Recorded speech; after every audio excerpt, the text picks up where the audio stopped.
Vaginal infections హ్మ్. చాలా మంది సఫర్ అవుతుంటారు. హ్మ్. ఇంట్లో చెప్పుకోలేరు. హాస్పిటల్ దాకా వెళ్దామంటే ఏదో అనిపించి గిల్ట్ అనిపించి వెళ్ళలేరు సార్. అవును. సఫర్ అవుతూ ఉంటారు. అవును. స్మెల్ వస్తుంది, దురద, అవును. మంట, అవును. వెజైనల్ అవును. ఇన్ఫెక్షన్. ఏం అవును. చేయాలంటారు సార్? దీనికి ఏమైనా సొల్యూషన్ చేయాలా? ఒకసారి ఇన్ఫెక్షన్స్ వచ్చినాయంటే ఫస్ట్ అర్థమయ్యే విషయం ఏంటంటే వైట్ డిశ్చార్జ్ ఉండడము, దురదగా ఉండడము, యూరిన్ పోయినప్పుడు మంటగా ఉండడము, బాగా ఇజిగిజిగా ఉంటారు, వాళ్ళ మూడు కూడా పాడవుతుంది. మీరు అన్నట్టు ఏంటంటే ఒకసారి డాక్టర్ని కలిసినప్పుడు యాంటీబయాటిక్స్ రాస్తారు, యాంటీ ఫంగల్స్ రాస్తారు, వెజనల్ వాషెస్ కూడా సజెస్ట్ చేస్తారు. ఇది ఫస్ట్ లైన్ ట్రీట్మెంట్.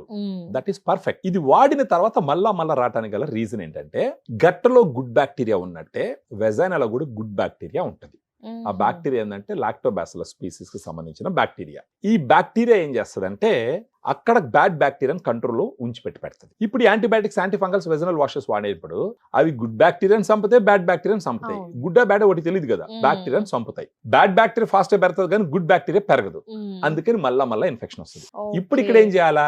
అక్కడ గుడ్ బ్యాక్టీరియా పెరిగేటట్టు చేయాలి. అలా గుడ్ బ్యాక్టీరియా పెరిగేటట్టు చేసేదానికి చాలా క్లినికల్ ట్రయల్స్ ఉన్న స్ట్రెయిన్స్ మన దగ్గర ఏముందంటే ఫెమిడిలైట్ అని ఉంది. ఇది ఏంటంటే వెజనల్ స్పెసిఫిక్ ప్రోబయాటిక్ సప్లిమెంట్. రెండు గుడ్ బ్యాక్టీరియా ఉంటుంది దీంట్లో, Lactobacillus రామనోసిస్ HN001, Lactobacillus acidophilus LA14.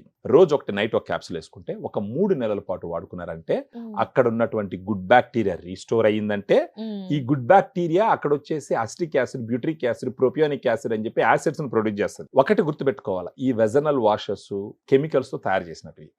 రోజు వాటిని వాడుకుంటూ పోతే ఏమవుతుందంటే అక్కడ సెన్సిటివ్ ఆర్గాన్ అది, అక్కడ అది దెబ్బతింటది. ఇంకొకటి వాటర్ తో టూ మచ్ గా క్లీన్ చేస్తా ఉంటారు.